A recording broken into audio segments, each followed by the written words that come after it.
This is him in Afghanistan. Chris was a man of honor. کرس ایک باوقار انسان تھے. جب میں موجودہ حالات میں ان کے بارے میں سوچتی ہوں تو مجھے ہر اس چیز کا خیال آتا ہے جس کی وہ پاسداری کرتے تھے، اور یہ کہ وہ اس ملک سے کتنا پیار کرتے تھے. This is, I think, the last picture we ever took together.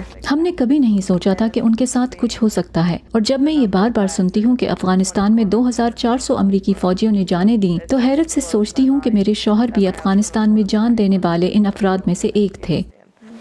That's the funeral. جب میرے دروازے پر وہ دستک ہوئی تھی تو میں جان گئی تھی کہ میری زندگی اب صرف میری نہیں رہی، بلکہ یہ زندگی لوگوں کو ان مردوں اور عورتوں کے بارے میں بتانے کے لیے وقف ہوگی جو ان کے لیے لڑنے، خون بہانے اور جان نچھاور کرنے کے لیے بھی تیار ہیں. وہ ان سے اور امریکہ سے اتنا پیار کرتے ہیں کہ کچھ بھی داؤ پر لگا دینے کے لیے تیار ہیں. لوگ مرنے والے فوجیوں کے خاندانوں کو دیکھتے ہیں لیکن ان تک پہنچنے سے ڈرتے ہیں، باوجود اس کے کہ وہ ہمارے لیے بہت ہمدردی رکھتے ہیں، لیکن وہ رک کر یہ نہیں پوچھتے کہ جب کسی کے گھر کے دروازے پر دستک دے کر کسی فوجی کی موت کی خبر دی جاتی ہے تو اس کے بعد کیا کچھ ہوتا ہے. میری کوشش ہے کہ اقتدار کے ایوان میں بیٹھے افراد کو یہ بات فراموش نہ کرنے دوں، کیونکہ میری نسل کے ماں باپ گھر پر اپنے بچے پالنے میں مصروف ہیں اور ہمارے پاس وقت نہیں کہ لوگوں کو اسے بھولنے نہ دیں اور توجہ دلائیں. میں اس طرح دل و جان سے اس میں لگی ہوں تو اس لیے کہ اس کا تعلق میری ذات سے نہیں ہے. اگر میں ایسے خاندانوں کے لیے ایک دن بھی آسان بنا سکوں تو میں کسی کوشش سے نہیں تھکوں گی.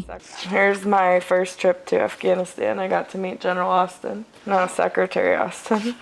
گزرتے سالوں میں افغانستان سے وابستہ رہنے اور یہاں کے لوگوں کو جاننے کے بعد مجھے سچ مچ ایسا لگا جیسے انہوں نے میرے دل کا ایک ٹکڑا واپس کر دیا ہو سکتا ہے کہ ہمیں کسی وقت وہاں سے نکلنا پڑتا یا نہیں. خیر، اب تو ہم نکل چکے ہیں، لیکن ہم اسے بہتر انداز میں کر سکتے تھے. صدر نے پوچھا کہ کیا آپ اپنے بیٹوں اور بیٹیوں کو وہاں بھیجنا چاہیں گے، اور میں کہتی ہوں کہ ہم نے تو بھیجا تھا. میں اپنے شوہر کو 1000 بار اس ملک پر قربان کر سکتی ہوں، اور وہ خود بھی ہزاروں بار ایسا ہی کرتے.